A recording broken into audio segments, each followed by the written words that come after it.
चार बड़े flight operation अधिकारियों को सस्पेंड कर दिया गया है। हम अपने दर्शकों को बता दें, इंडिगो के फ्लाइट कैंसिलेशन संकट के बीच डीजीसीए की इस कार्रवाई ने पूरे देश का ध्यान अपनी ओर जरूर खींच लिया है। भारत की सबसे बड़ी घरेलू एयरलाइंस इंडिगो पिछले कई दिनों से बड़े पैमाने पर फ्लाइट रद्द कर रही थी। हमें पता है ये बात, जिससे लाखों यात्री प्रभावित भी हुए थे। यह पूरा मामला 2 दिसंबर से शुरू हुआ, जब अचानक कई पायलट्स और क्रू मेंबर्स अपनी ड्यूटी पर समय पर रिपोर्ट नहीं कर पाए।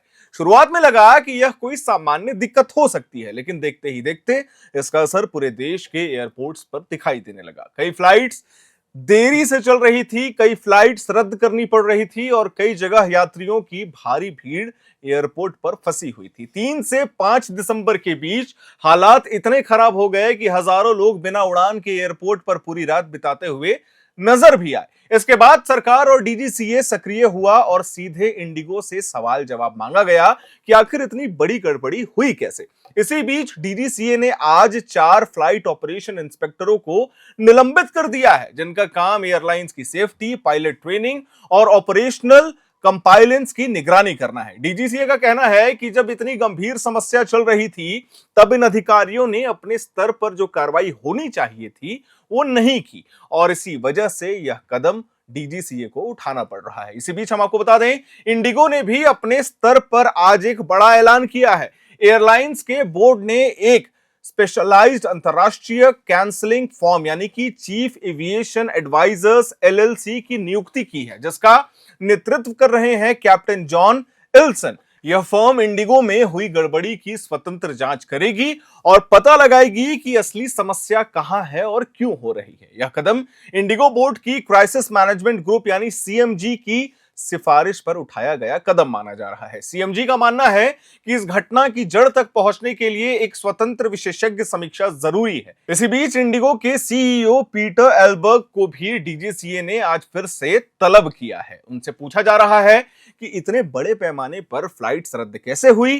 क्या पायलट्स का रोस्टर सही तरीके से मैनेज नहीं हुआ और क्या एयरलाइंस ने फ्लाइट ड्यूटी टाइम लिमिटेशन यानी एफडीटीएल के नए नियमों का ठीक से पालन नहीं किया। इससे पहले हम आपको बता दें, गुरुवार को भी वह डीजीसीए के ऑफिस पहुंचे थे, जहां एयरलाइंस ने फंसे हुए यात्रियों के लिए 10,000 रुपए का वाउचर देने का ऐलान किया था। वह वाउचर टिकट रिफंड और सरकार द्वारा तय 5,000 से 10,000 रुपए के अतिरिक्त मुआवजे के अलावा दिया जा रहा है। यात्रियों के लिए यह वाउचर 12 महीने तक वैध रहेगा। वो 12 महीने तक कभी भी इसे रीयूज कर सकते हैं। लेकिन इस पूरी स्थिति में सबसे सख्त प्रतिक्रिया आई है केंद्रीय नागरिक मंत्री राममोहन नायडू की। उन्होंने साफ कहा है कि यह पूरा संकट इंडिगो की ग्रॉस मिसमैनेजमेंट का नतीजा है। मंत्री का कहना है कि इंडिगो के अतिरिक्त क्रू रिस्टोरिंग सिस्टम में भारी खामियां थी और एफटीडीएल के नए नियमों के अनुरूप योजना नहीं बनाई गई। यह सब कुछ समय रहते सुधारा जा सकता था, लेकिन एयरलाइंस ने इसे गंभीरता से नहीं लिया और नतीजा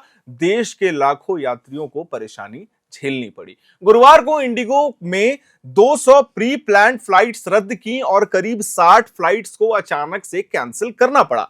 शुक्रवार को भी सुबह तक 54 फ्लाइट्स रद्द हो चुकी थी। इस वजह से पूरे देश में अफरा तफरी का माहौल भी लगातार बना हुआ था। लोग अपनी यात्रा को लेकर अनिश्चित हैं और अब सवाल यह है कि यह संकट हुआ कैसे। दरअसल पूरी समस्या का केंद्र है इंडिगो का क्रू रोस्टिंग सिस्टम। पायलटों और क्रू मेंबर्स की शिफ्ट, आराम के घंटे और उड़ान के समय का रिकॉर्ड्स रखने वाला सिस्टम अचानक गड़बड़ा गया। कई पायलट्स अपनी ड्यूटी पर समय पर रिपोर्ट नहीं कर पाए, कई क्रू मेंबर्स उपलब्ध नहीं थे और नए एफटीडीएल नियमों में किसी भी पायलट को निर्धारित समय सीमा से ज्यादा उड़ान भरने की अनुमति नहीं होती है। हम आपको बता दें, जब पायलटों का उड़ान घंटों का रिकॉर्ड ओवर शेड्यूल हो जाता है तो एयरलाइंस को कई उड़ानें रद्द करनी पड़ती हैं। इस तरीके से एक एक करके डोमिनो इफेक्ट हुआ और पूरा नेटवर्क कमजोर पड़ गया। चूंकि इंडिगो के पास इतने बड़े स्तर की गड़बड़ी से निपटने के लिए बैकअप प्लान नहीं था, इसलिए यात्रियों का इशारा भर असर पड़ा है। अब आगे क्या होगा?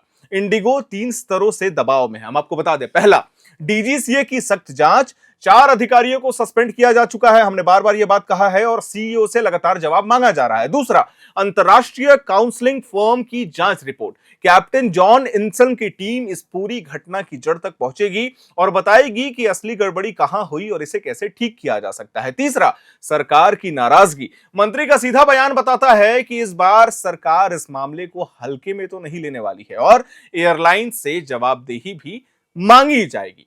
इंडिगो के सामने सबसे बड़ी चुनौती अब अपने पूरे सिस्टम को नए सिरे से मजबूत करने की है।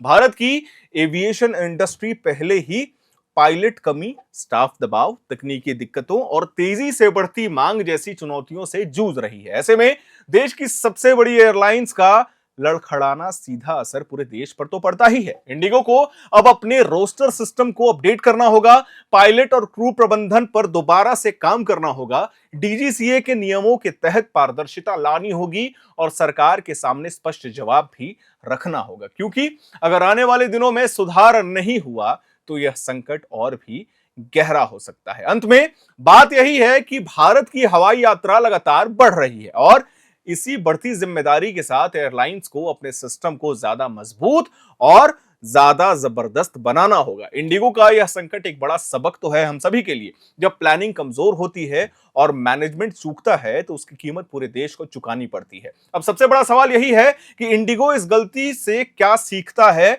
और आने वाले दिनों में अपने सिस्टम को कितना सुधार पाता है। खैर, आपको हमारी ये रिपोर्ट, हमारी ये जानकारी, हमारी ये वीडियो कैसी लगी, ये हमें कमेंट बॉक्स में जरूर बताइएगा।